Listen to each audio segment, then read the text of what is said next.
Hello guys, what's up? I hope you are doing fine. This is me Mir Wahid, and today I am going to teach you the next lecture of ecology, environmental pollution, that is the Kyoto Protocol and Montreal Protocol.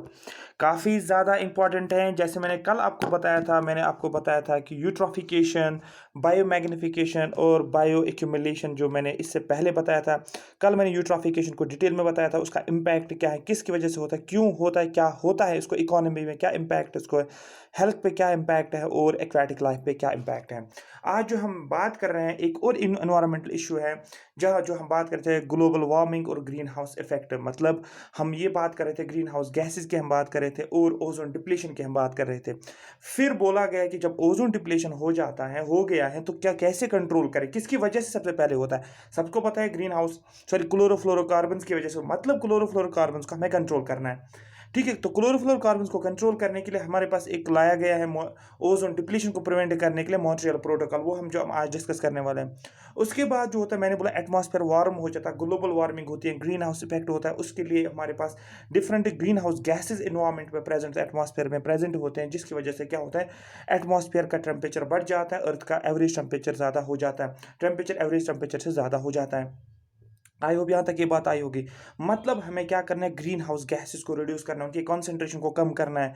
कम से कम industries, factories जो भी involve है उस green house gas को eliminate करने में, green house gas को release करने में, उनको उनके ऊपर हमें काम करने में। इसके लिए एक प्रोटोकॉल लाया गया जिसको बोलते हैं कीटो प्रोटोकॉल। बहुत सारी चीज़ें इस लेक्चर में देखना है। सबसे पहले पता चलना चाहिए क्या था, किस लिए लाया जाता है, जो मैंने आपको बता दिया।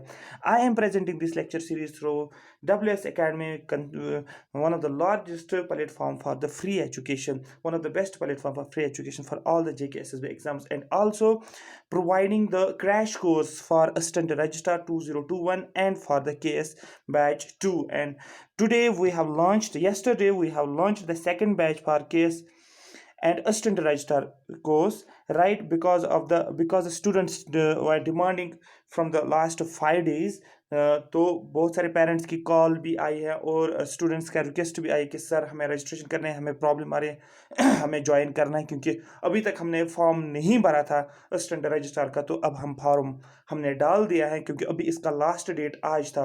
तो आज से हमने इसकी रजिस्ट्रेशन जो है फिर से जो है एक नया बैच स्टार्ट किया है। जो नया बैच है इनका जो लास्ट डेट अगर आप स्क्रीन पे देख सकते हैं, तो यहाँ पर लास्ट डेट हमने रखा है 22 जून को। जो ही 22 जून आ जाएगा रजिस्ट्रेशन क्लोज हो जाएगा। 25 से इनके क्लासेस स्टार्ट होंगे। दिन में 5 क्लासेस आ जाएगा डिफरेंट टाइम स्लॉट्स पे, वो हम टाइम डिसाइड करते हैं, टाइम टेबल के हिसाब से इनके क्लासेस चलेंगे। ऑलरेडी जो बैच फर्स्ट चल रहा है उसको 10 दिनों से ऑलरेडी क्लासेस चल रहे हैं, दिन में 4 क्लास है, मतलब 40 क्लासेस हमने ऑलरेडी उनको अपलोड कर चुके हैं। ठीक है, तो इसका लास्ट अभी तक जिसने रजिस्ट्रेशन नहीं की है, WS Academy को डाउनलोड करो।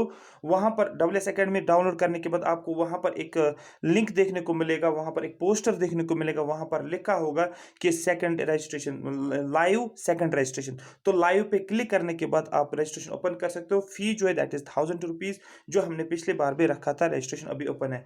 कोई भी क्वेरी होगी तो लास्ट वाले नंबर पे 97 पे आप मैसेज कर सकते हैं, आपका वो है क्वेरी को रेक्टिफाई किया जाएगा, उसको सुना जाएगा, आपको जवाब मिल जाएगा। ठीक है, इसमें इस कोर्स में आपको क्या क्या फायदा है, इस कोर्स में आपको वीडियो लेक्चर्स आपको मिलेंगे, स्टडी मटेरियल मिलेगा, शॉर्ट नोट्स भी मिलते जाएंगे, जिनको मैं पढ़ाता हूं और शेयर भी करता हूं ग्रुप्स के साथ।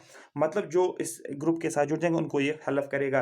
अपार्ट फ्रॉम दैट देखो इसमें क्या होगा, बाकी जितने भी आपके फ्यूचर के एग्जाम्स होंगे वो क्वालिफाई होंगे। वो JK पुलिस SI की बात करो, NT की बात करें, कोई भी एग्जाम हो उसमें आपका जो है JK SSB के जो जितना भी GS वाला पोर्शन है वो सारा कुछ इसमें ऑटोमेटिकली कवर हो जाता है, क्योंकि हम ब्रॉड पर्सपेक्टिव से चले पढ़ते हैं तो इसमें ऑटोमेटिकली आ जाता है। जैसे कि आर्ट एंड कल्चर आपके SSB में दिया गया, तो आर्ट एंड कल्चर हमने 10 दिनों से हम आर्ट एंड कल्चर ही पढ़ रहे हैं, तो दैट मीन्स आप खुद अंदाजा कर हमने किस तरीके से आर्ट एंड कल्चर को कवर किया होगा।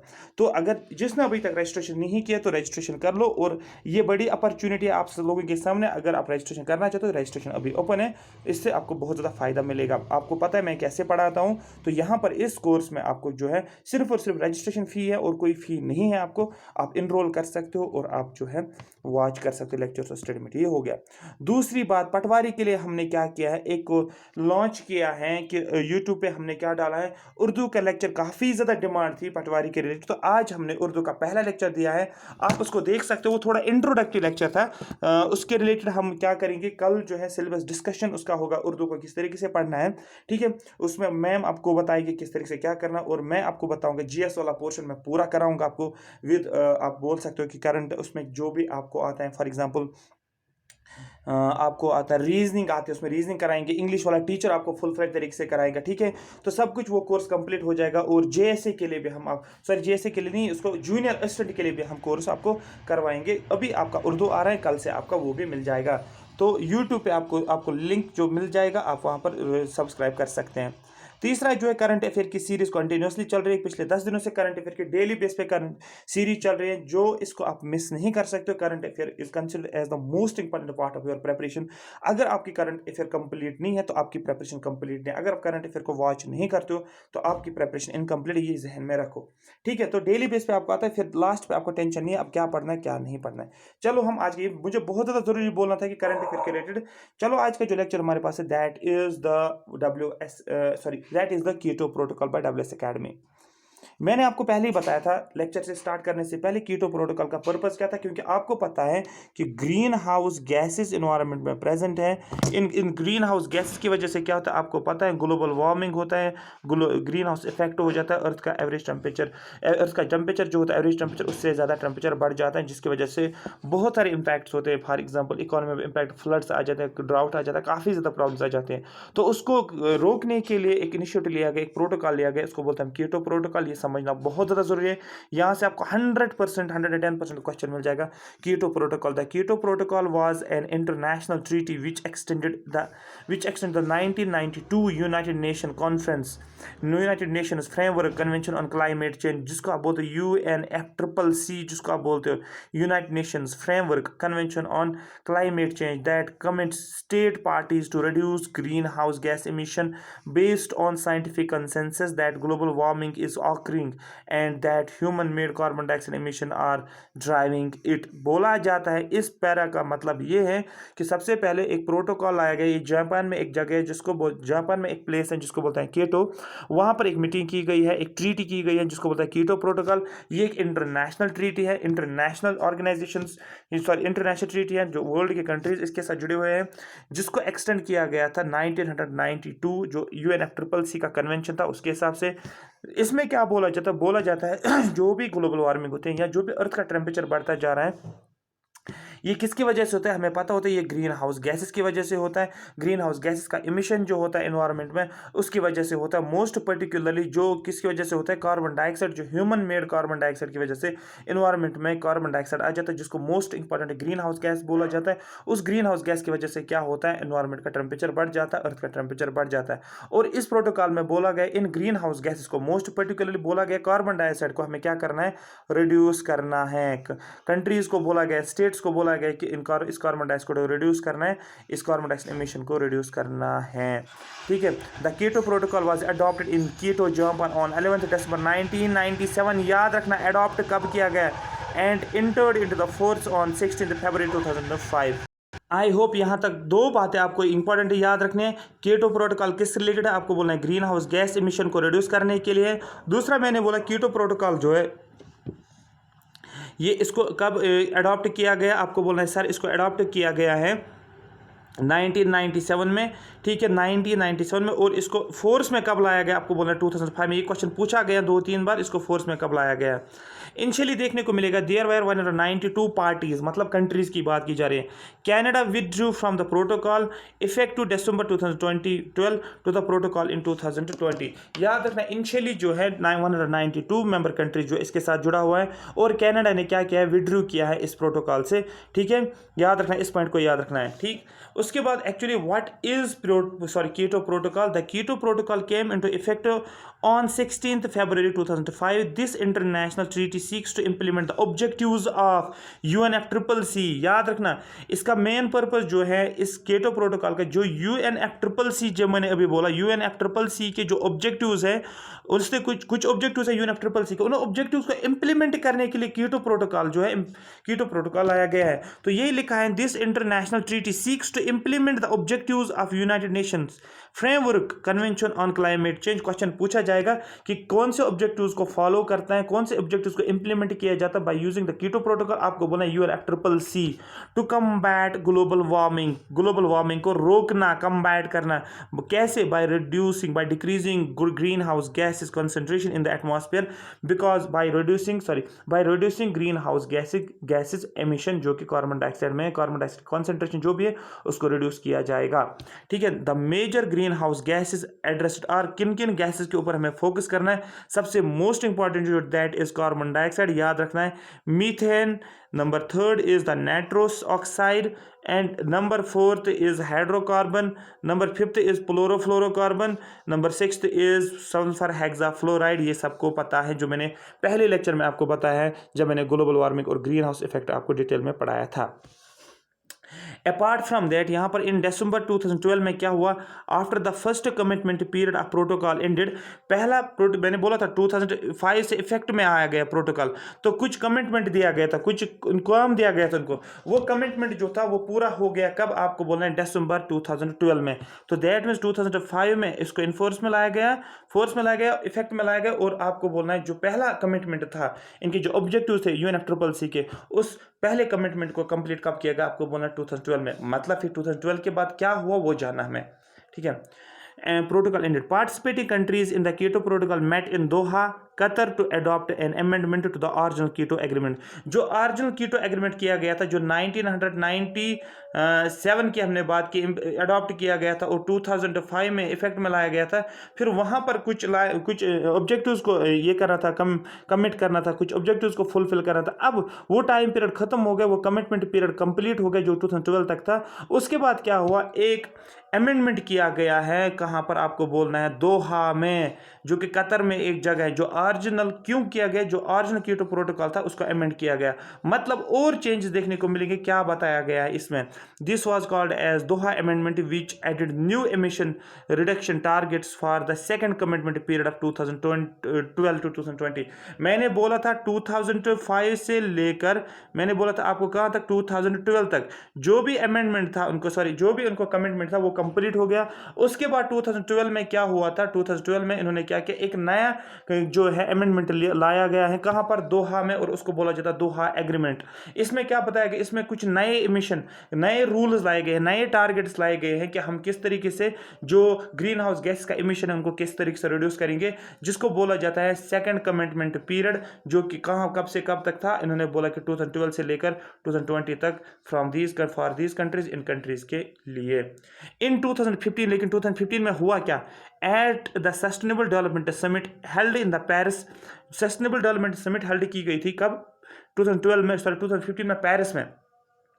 All UNFCCC participant signed yet not pact. ठीक है, इन्होंने सभी ने साइन किया हुआ है the Paris climate agreement which effectively replace the Kyoto protocol. उसके बाद जो है पेरिस क्लाइमेट एग्रीमेंट ने इफेक्टिवली किसको रिप्लेस किया, आपको बोलना है कीटो प्रोटोकॉल। क्वेश्चन पूछा जाता है 2015 में क्या किया गया, आपको बोलना 2015 में सस्टेनेबल डेवलपमेंट समिट हेल्ड की गई है पेरिस में, जहां पर जो भी UNFCCC के पार्टिसिपेंट्स थे इन्होंने एक पैक्ट, इन्होंने साइन किया था। ठीक है, एक पैक्ट को, और बोला गया है जो कि पेरिस क्लाइमेट एग्रीमेंट जो था वो लाया गया है, और उसको इफेक्टिवली क्या किया है, उस पेरिस क्लाइमेट एग्रीमेंट ने क्या किया 2015 में, उसने रिप्लेस किया कीटो प्रोटोकॉल। क्वेश्चन पूछा जाएगा कि कीटो प्रोटोकॉल को किसने रिप्लेस किया, आपको बोलना है पेरिस क्लाइमेट एग्रीमेंट में। यही लिखा है the Paris climate agreement which effectively replaced Kyoto protocol.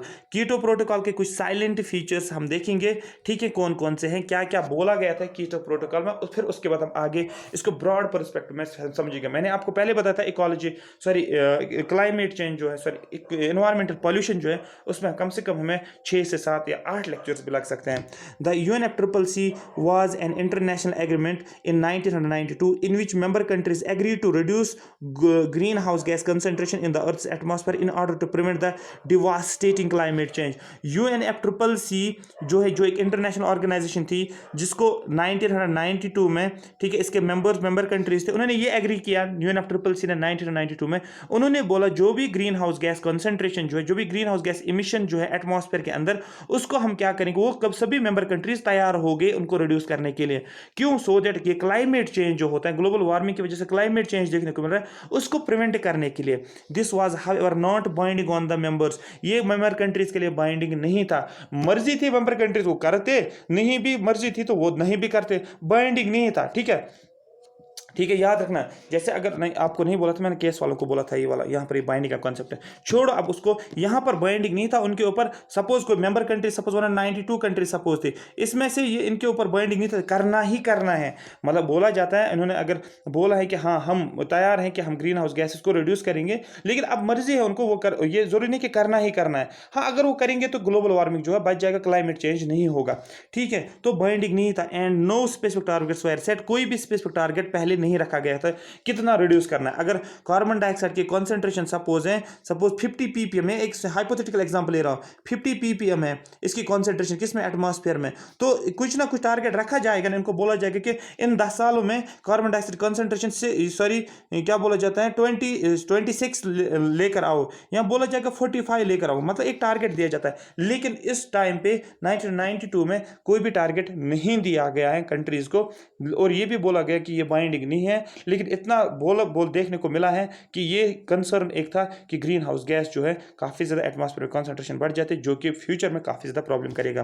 Bye 1995 the countries understanding the need for a stricter demand on greenhouse gas reduction. लेकिन 1995 में क्या हुआ, कंट्रीज ने उनको समझ में आया कि नहीं, ग्रीन हाउस गैसेस को हमें स्ट्रिक्टली रिड्यूस करना है।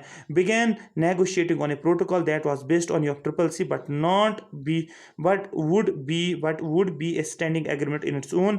और इन्होंने क्या बोला, इन्होंने एक प्रोटोकॉल इन्होंने नेगोशिएट किया है, और किसके बेस पे, UNFCCC के बेसिस पे। यही हम जानेंगे कि फिर हुआ क्या आगे जानते हैं। The Kyoto Protocol extended the UNFCCC and makes members commit to specific reduction targets। लेकिन फिर क्योटो प्रोटोकॉल ने एक्सटेंड किया, जो कि UNFCCC के ये थे ऑब्जेक्टिव्स थे, उनको क्या करने के लिए, मीट करने के लिए, उन टारगेट्स को अचीव करने के लिए। ठीक है, और ये जो मेंबर कंट्रीज थी UNFCCC के, उन्होंने डिसाइड कर लिया है कि हम क्या करेंगे, हम एक स्पेसिफिक टारगेट रखेंगे, जिन टारगेट्स के बेस पे हम इस कार्बन डाइऑक्साइड गैस या ग्रीन हाउस गैस को रिड्यूस कर सकते हैं। मतलब इन्होंने टारगेट रखा है, अब हम क्या करें, कितना रिड्यूस करना है, वो इन्होंने टारगेट रखा है। The text of the protocol was anonymously adopted on 1997। It entered into force in February 2005। currently there are 192 protocol parties to the protocol। ये मैंने ऑलरेडी आपको बताया है। ठीक है, आगे चलते हैं। The protocol gave specific target cuts in the emission level of the green house gas off the member countries and makes it binding. इस प्रोटोकॉल में, कीटो प्रोटोकॉल में क्या रखा गया कि स्पेसिफिक टारगेट्स रखे गए मेंबर कंट्रीज के लिए, कि उनको बोला गया कि जो भी ग्रीन हाउस गैस एटमॉस्फेयर में है उसको रिड्यूस किया जाए। और ये रखा गया, मैंने क्या बोला, पहले बाइंडिंग नहीं था, लेकिन अब इनके लिए बाइंडिंग बनाया कि ये तो करना ही पड़ेगा। ठीक है, नहीं तो बहुत सारी कार्बन क्रेडिट हम देखेंगे, वो एक अलग सा कॉन्सेप्ट है, बहुत सारी चीजें इसमें देखने को मिल रही है। बट इतना आपको याद रखना है कि इस प्रोटोकॉल में एक टारगेट स्पेसिफिक बनाया गया है कि ग्रीन हाउस गैसेस को रिड्यूस करना है, टारगेट स्पेसिफिक रखा गया, और मेंबर कंट्रीज को बोला गया ये बाइंडिंग है। However only developed countries have been binding targets based on the accurate premise that they have had historical larger share in the emission of pollutants due to the antecedents of the industrialization those countries compared to the developed countries। लेकिन यहां पर एक बात उठी है कि बोला गया कि एक डेवलप्ड कंट्री होती है और होता है डेवलपिंग कंट्री। एक होता है डेवलप्ड, ठीक है, डेवलप्ड होता है, एक होता है डेवलपिंग, याद रखना। डेवलप्ड मतलब यूएसए की बात की जाएगी, फ्रांस की बात की जाएगी, जापान की बात की जाएगी, रशिया की बात की जाएगी, तो ये डेवलप्ड के साथ आ जाता है। फिर हो गई डेवलपिंग कंट्रीज, इंडिया की बात करेंगे हम, चाइना की बात करेंगे हम, पाकिस्तान की बात करेंगे हम, अफगानिस्तान की बात करेंगे हम बहुत सारी कंट्रीज है जो डेवलपिंग के अंदर आ जाते हैं। लेकिन इसमें बोला गया जो बाइंडिंग जो है ये सिर्फ और सिर्फ डेवलप्ड कंट्रीज के लिए है। क्वेश्चन क्यों है, क्यों डेवलप्ड, क्यों यूएसए के लिए, क्यों जापान के लिए बाइंडिंग रहेगा? क्योंकि फ्रॉम द वेरी फर्स्ट मतलब हम ये बोल सकते हैं कि 1800 से जो इंडस्ट्रियल रेवोल्यूशन हुआ है, 1750 में जो इंडस्ट्रियल रेवोल्यूशन हुआ है, तो वहाँ तब तक जो है इनका कंट्रीब्यूशन जो है ग्रीन हाउस गैस इमिशन में काफ़ी ज़्यादा रहा है। ठीक है, तो इसलिए उनके लिए बाइंडिंग है, क्योंकि काफ़ी पहले से ही उन्होंने क्या किया है, ग्रीन हाउस गैसेस को प्रोड्यूस किया हुआ है। ठीक है, तो उनके लिए बाइंडिंग बनाया गया है। याद रखना, ये बात याद रखना है, this is based on common but differentiated responsibility. ये किस पे बेस्ड था?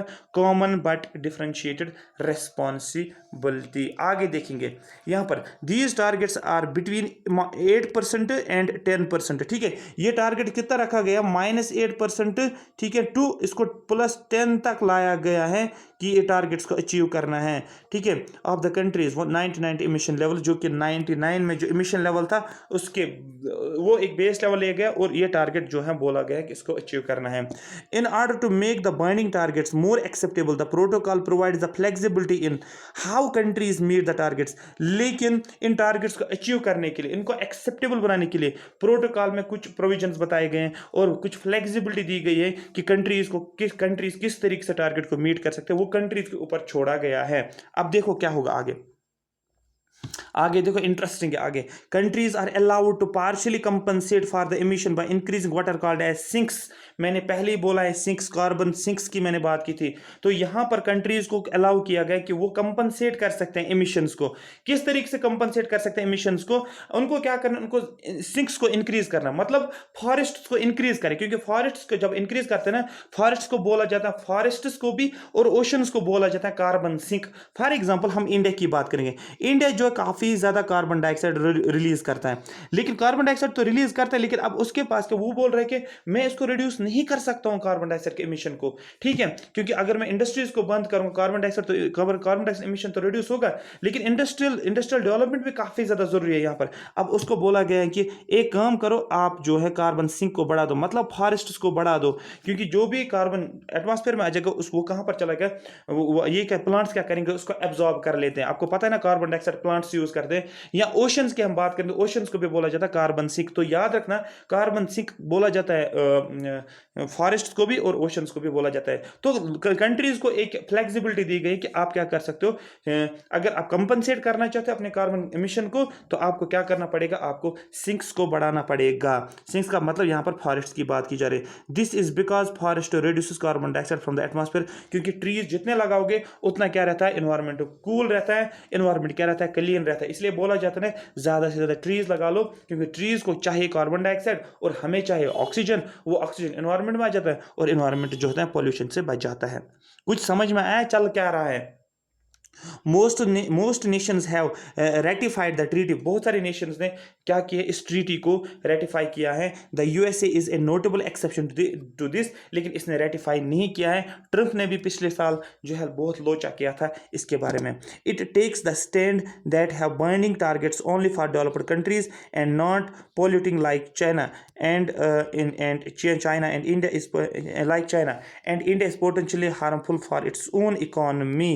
ठीक है, Canada withdrew from the Kyoto protocol in 2012। याद रखना, कैनेडा ने विड्रू किया कहाँ से, कीटो प्रोटोकॉल से। कब? 2012 में। ये एक्चुअली एक इश्यू बन गया था, ट्रंप ने जो बनाया था, वो हम उसमें नहीं जाएंगे, बस इतना आपको याद रखें। जो मैं बोलूंगा आपके एग्जाम के लिए वो उतना इंपॉर्टेंट है, अदरवाइज ये ज्यादा खींच जाएगा फिर आगे। The targets are for the following greenhouse gases. ठीक है, कि टारगेट्स किन किन गैसेज के लिए रखा गया, किन किन गैसेज को आपको रिड्यूस करना है, इनका इमिशन आपको रिड्यूस करना है। Carbon dioxide most important greenhouse gas, nitrous oxide, methane, sulphur hexafluoride, hydrofluorocarbons और फ्लोरोफ्लोरोकार्बन्स, ये सभी आपको याद रखना है, ये ग्रीन हाउस गैस की कैटेगरी में आता है। ठीक है, फ्लोरो यहाँ पर भी है, कार्बन है, नाइट्रस है और मीथेन है। ठीक है। The first commitment period for the agreement was 2008 से 2012, पहला कमिटमेंट पीरियड रखा गया 2008 से 2012, ठीक है। Apart from national measures the agreement has 3 mechanisms that are means to achieve the Kyoto targets. National measures के अलावा, ठीक है, 3 मैकेनिज्म्स थे इस प्रोटोकॉल के अंदर, याद रखना, ठीक है। कीटो टारगेट्स को अचीव करने के लिए 3 मैकेनिज्म्स लाए गए हैं। एक है international emission trading, carbon trading बोल सकते हैं आप उसको, क्लीन डेवलपमेंट मैकेनिज्म और जॉइंट इंप्लीमेंटेशन। यहां पर हम इसको इतना डिटेल में नहीं पढ़ेंगे, बस इतना आपको इन 3 मैकेनिज्म्स का नाम याद रखना है। कीटो प्रोटोकॉल, कीटो के में जो भी टारगेट्स दिए गए थे उनको अचीव करने के लिए 3 मैकेनिज्म लाए गए हैं। International emission trading, clean development mechanism, joint implementation. ये यूपीएससी में मेंस में आंसर लिखने के लिए बोला जाता है। व्हाट आर द कौन कौन से टारगेट्स, कौन कौन से मैकेनिज्म्स हैं जिससे हम क्या करते हैं, कीटो प्रोटोकॉल टारगेट्स को अचीव कर सकते हैं। हम कार्बन ट्रेडिंग भी उसमें पढ़ते हैं, कार्बन क्रेडिट भी पढ़ते हैं, उसमें बहुत सारी चीजें हैं जो हमें पढ़ना है, लेकिन हम उसको डिटेल में नहीं पढ़ेंगे, ठीक है। आई होप यहां तक आपको ये पूरा समझ आया। अगर आपको ये अच्छे से समझ आया तो ज्यादा से ज्यादा शेयर करो, ज्यादा से ज्यादा लाइक करो और सब्सक्राइब करो यूट्यूब चैनल को। अपने फ्रेंड्स को भी इन्वाइट करो और उनको बोलो कि यहाँ पर इन्वायरमेंट जो है, इन्वायरमेंट पोल्यूशन पूरा डिटेल में चलता है। क्योंकि क्या होता है ना, इन्वायरमेंट में आजकल काफ़ी ज़्यादा जो है न्यूज़ में भी होता है और इस पे क्वेश्चंस पूछे जाते हैं। ये चाहते हैं कि बच्चों को इन्वायरमेंट के बारे में पता होना चाहिए, ठीक है, इसलिए ये क्वेश्चंस इसमें पूछा जाएगा। ये जहन में रखना, इन्वायरमेंट पोर्शन से काफ़ी क्वेश्चंस आ जाते हैं, ठीक है। तो इसलिए मैं इसको क्या कहता हूँ, ब्रॉड पर्सपेक्टिव से के हिसाब से पढ़ा रहा हूँ, ठीक है। ये आपको केस में भी हेल्प करेगा, असिस्टेंट रजिस्ट्रार में भी हेल्प करेगा, हर एक एग्जाम में आपको हेल्प करेगा, वो टेंशन आपको नहीं लेना है। अगर आपको ये सेशन अच्छा लगा तो कमेंट सेक्शन में अपने कमेंट जरूर लिखना यूट्यूब के कमेंट सेक्शन पे। Thank you so much for watching me.